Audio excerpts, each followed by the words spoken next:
Hello guys, मैं भूपेंद्र सिंह ओवार आज आपके सामने एक नई वीडियो लेकर के आया हूं जिसका नाम है संधि। सबसे पहले संधि कहते किसे हैं, संधि कहाँ कहाँ पे होती है, संधि को कितने भागों में बांटा गया है, इन सब चीज के बारे में हम आज आपको बताएंगे। तो सबसे पहले टॉपिक का नाम है संधि। संधि कहते किसे हैं, सबसे पहले इसकी उत्पत्ति के बारे में पता करते हैं। उत्पत्ति कैसे हुई संधि की। संधि शब्द की उत्पत्ति सम उपसर्ग पूर्वक एक धातु होती है दुधाएं। दुधाएं धातु से जब कितन प्रत्यय जुड़ता है तो संधि शब्द की उत्पत्ति होती है। अब यहां पर जो सम उपसर्ग है वो सम की जगह सम आ जाएगा, प्लस दुधाएं धातु है। अब यहां पर कुछ एक संहिता होती है, उन संहिताओं को यहां पर लागू करेंगे और सूत्रों की सहायता से इस धातु को तोड़ेंगे।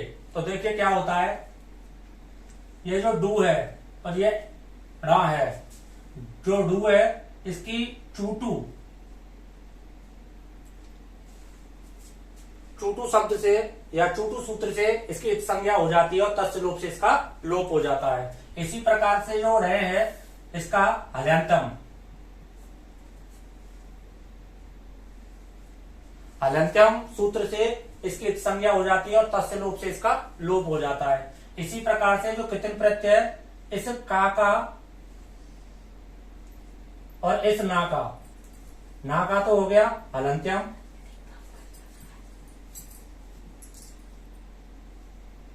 और इस का लसक तद्धिते नामक सूत्र से इसकी संज्ञा हो गई। अब देखिए बचा क्या है, सम प्लस धा प्लस ती। अब एक सूत्र होता है धोकी, एक सूत्र होता है धोकी। उस धोकी सूत्र को जैसे हम यहां पर यूज करते हैं तो ती का ता हट जाता है धोकी सूत्र से और मात्र ई बचता है। तो यहां पर अब हम जब संधि को जोड़ेंगे तो रूप बनेगा, एक तो ये रूप बन जाएगा संधि, एक ये रूप बनेगा संधि।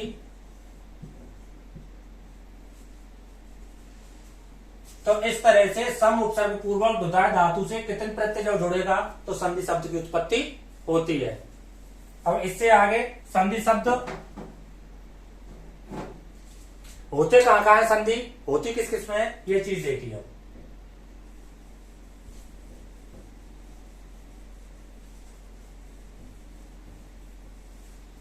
तो इसके लिए एक सूत्र है, संहिता एक पदे, संहिता एक पदे नित्या, नित्या धातु उपसर्गे, नित्या धातु उपसर्गे।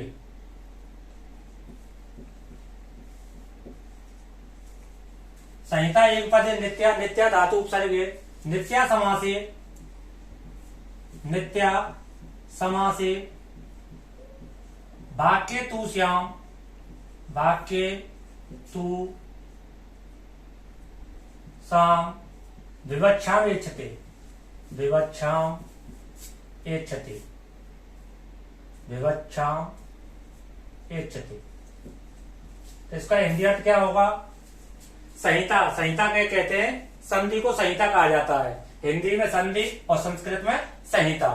तो संहिता एक पद नित्या यानी संहिता नित्य हमेशा एक पद में होती है। नित्य धातु उपसर्ग हमेशा धातु और उपसर्ग में होती है। नित्य समास है, एक समास में भी नित्य होती है। वाक्य तू साम विवक्षा में इच्छते, वाक्य में संधि करना वक्ता के ऊपर निर्भर करता है। तो संहिता कहां पे हो रही है, एक पद में। दूसरा धातु प्लस उपसर्ग, यानी जब ये दोनों जुड़ जाएंगे, उपसर्ग प्लस धातु जुड़ जाएंगे या धातु प्लस उपसर्ग जुड़ जाएंगे तो क्या बनेगा, संहिता होगी। इसी प्रकार एक समास में समास में भी नित्य संधि होती है, लेकिन वाक्य वाक्य जब बनता है तो उसमें संधि करना वक्ता के ऊपर निर्भर करता है। एक पद में, जैसे अब मेरा नाम है खुद का भूपेंद्र, यह एक पद हो गया, एक शब्द हो गया। पद संस्कृत का शब्द है पद, और इस पद का हिंदी अर्थ है शब्द। तो एक शब्द में नित्य होती है, तो यहां पे हो जाएगा भूप प्लस इंद्र। दूसरा है धातु उपसर्ग, यानी कि जब उपसर्ग और धातु दोनों जुड़ जाएंगे, जैसे अब मैं अगर यहां पे बोलूं नि उपसर्ग पूर्वक अवसत, ये धातु है अवसत, इन दोनों को जोड़ देंगे तो यहां पे एक संधि हो जाएगी और उसका नाम होगा न्यवसत। इसी प्रकार से एक समास में, जैसे मैंने लिख दिया विद्यालय, विद्यालय समास है विद्यालय में, तो यहां पर विद्या प्लस आल है। इस विद्यालय में भी संधि है। इसी प्रकार से वाक्य में, अब अगर मैं ये बोलूं अहम प्रतिदिनम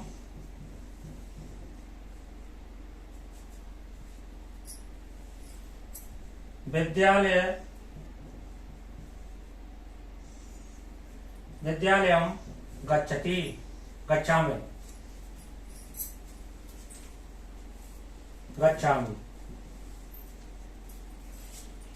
अहम प्रतिदिनम विद्यालयम गच्छामि, ये है यहाँ पर। अब इसमें संधि वगैरह करना, यहाँ पर जो विद्यालय में, इसको इस तरह से भी लिख सकते हैं विद्यालयम गच्छामि, यहाँ पर विद्यालयम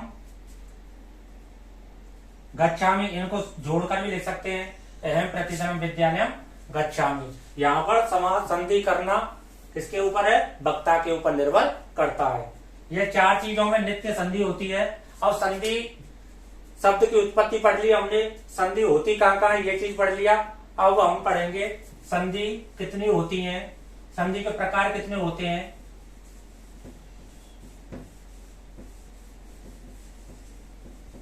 संधि कहते किसे हैं, तो वो चीज देख लो। सबसे पहले परिभाषा आती है संधि की, परिभाषा संधि कहते किसे हैं।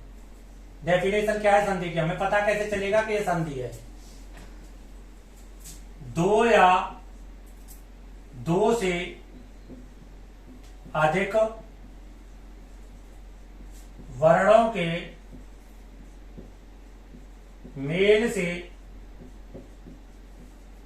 जो विकार या परिवर्तन उत्पन्न होता है उसे संधि कहते हैं, उसे संधि कहते हैं। दो या दो से अधिक वर्ण, यानी कि दो अक्षर, प्रथम पद का अंतिम अक्षर और द्वितीय पद का प्रारंभिक अक्षर, जब दोनों मिलेंगे तो दो या दो से अधिक वर्णों के मेल से जब वे दोनों वर्ण मिलेंगे तो उन दोनों वर्णों से या तो विकार उत्पन्न होगा या फिर उन वर्णों का परिवर्तन होगा। इसी विकार या परिवर्तन को संधि कहते हैं। अब संधि होती कितनी है, तो सबसे पहले संधि होती है 3। स्वर संधि,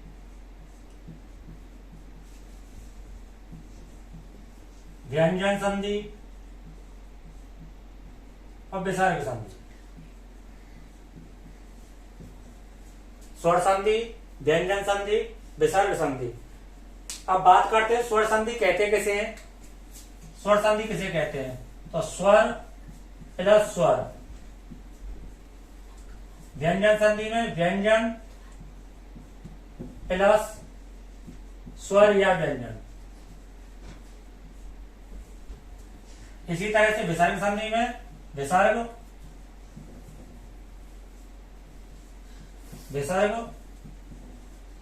प्लस स्वर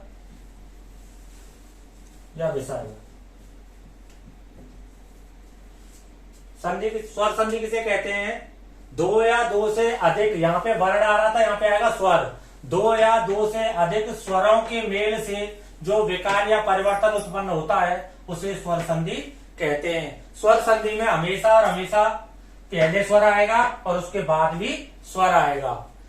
अगर पहले भी स्वर आ रहा है उसके बाद भी स्वर आ रहा है तो वो हमेशा और हमेशा स्वर संधि ही होगी। इसी प्रकार से व्यंजन संधि, दो या दो से अधिक, सबसे पहले व्यंजन और उसके बाद स्वर या व्यंजन आए, यानी कि प्रथम पद के अंत में व्यंजन आए और दूसरे शब्द के प्रारंभ में या उसके बाद कोई स्वर या व्यंजन आए, तो उन दोनों के मेल से जो विकार या परिवर्तन उत्पन्न होगा वह व्यंजन कहलाती है, व्यंजन संधि कहलाती है। इसी तरह से विसर्ग संधि, प्रथम पद के अंत में विसर्ग आएगा और दूसरे पद के प्रारंभ में स्वर या विसर्ग आएगा। उन दोनों के मेल से जो विकार उत्पन्न होगा वो हमेशा और हमेशा विसर्ग संधि होगी। यानी कहने का मतलब यह है कि प्रथम पद के अंतिम अक्षर में, अंतिम वर्ण में जो भी आ रहा है, चाहे स्वर आ रहा है तो वह स्वर संधि है, व्यंजन आ रहा है तो वो व्यंजन संधि है और विसर्ग आ रहा है तो विसर्ग संधि है। लेकिन आना कहाँ चाहिए? ये प्रथम पद के अंत में, प्रथम पद के अंतिम वर्ण में, अंतिम वर्ण में। अब जैसे यहां पर देखो, जैसे उदाहरण दे रहा हूं मैं कुछ, जैसे यहां पे आ गया इति प्लस आदि। अब यहाँ पे हम प्रथम पद के अंतिम अक्षर में देखेंगे तो प्रथम पद का अंतिम अक्षर में आ रहा है यहाँ पे ई, और ई क्या है यहाँ पे? स्वर। ई क्या है? स्वर। तो इस ई से ही हम पहचान लेंगे कि इस संपूर्ण पद में, दोनों पदों से जो एक संपूर्ण पद बनेगा, एक संपूर्ण शब्द बनेगा, उस शब्द में हमेशा और हमेशा कौन सी संधि होगी? स्वर संधि ही होगी। तो यहाँ पे रूप बनेगा इत्यादि। ये आगे बताएंगे ये कौन सी संधि है। इसी प्रकार से यहाँ पर व्यंजन संधि का अगर हम बात करें तो व्यंजन संधि के जैसे जगत प्लस ईस। अब यहाँ पे प्रथम पद के अंतिम अक्षर में यहाँ पे क्या है? ता है, और ता क्या है? व्यंजन है। व्यंजन संधि व्यंजन है तो इसी वर्ण से पता चल रहा है कि इस पूरे के पूरे शब्द में कौन सी संधि है? व्यंजन संधि। और यहाँ पे लग जाएगा जगदीश। इसी प्रकार से विसर्ग संधि में मने प्लस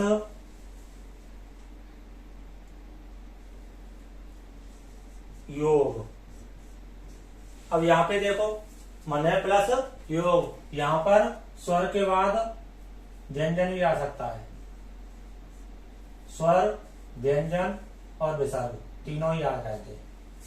तो यहाँ पे देखो मन है प्लस योग। अब यहाँ पे प्रथम पद के अंत में क्या आ रहा है? विसर्ग आ रहे हैं। इन विसर्ग से ही पता चल रहा है कि यहाँ पे कौन सा संधि होगी? विसर्ग संधि होगी और रूप बन जाएगा मनोयोग। ये ट्रिक हर टीचर नहीं बता पाता है, तो इसलिए आप ये सभी मेरी खुद की ट्रिक बनाई हुई है, इसलिए इन ट्रिकों को याद रखो।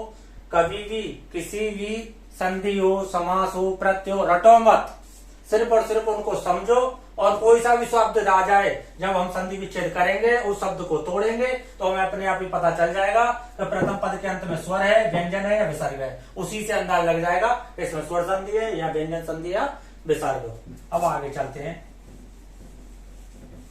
तो आज सबसे पहले हम एक संधि कराते हैं जिसका नाम है स्वर संधि, और स्वर संधि के भेद कराएंगे। देखो स्वर संधि, दो या दो से अधिक स्वरों के मेल से जो विकार उत्पन्न होता है उसे स्वर संधि कहते हैं। स्वर संधि के भेद कितने हैं? स्वर संधि के भेद है यहां पर 9।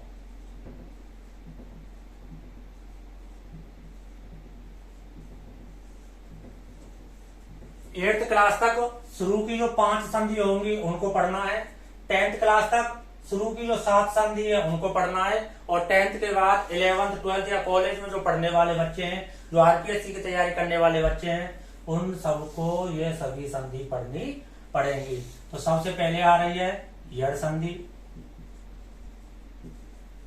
इसके बाद गुड़, इसके बाद वृद्धि,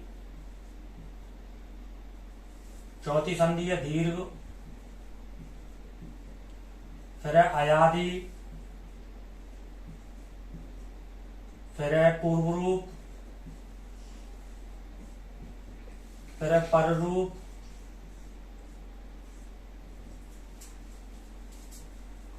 फिर है अवड़ादेश,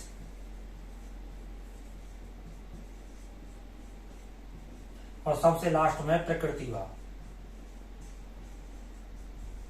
ये 9 प्रकार की संधियों को हम संस्कृत वर्णमाला, संस्कृत ग्रामर में स्वर संधि के अंतर्गत पढ़ते हैं। तो यहीं पर आज की इस वीडियो को मैं खत्म कर रहा हूं। आने वाले वीडियो में सबसे पहले हम जो संधि कराएंगे वो यड़ संधि कराएंगे। जय हिंद, जय भारत।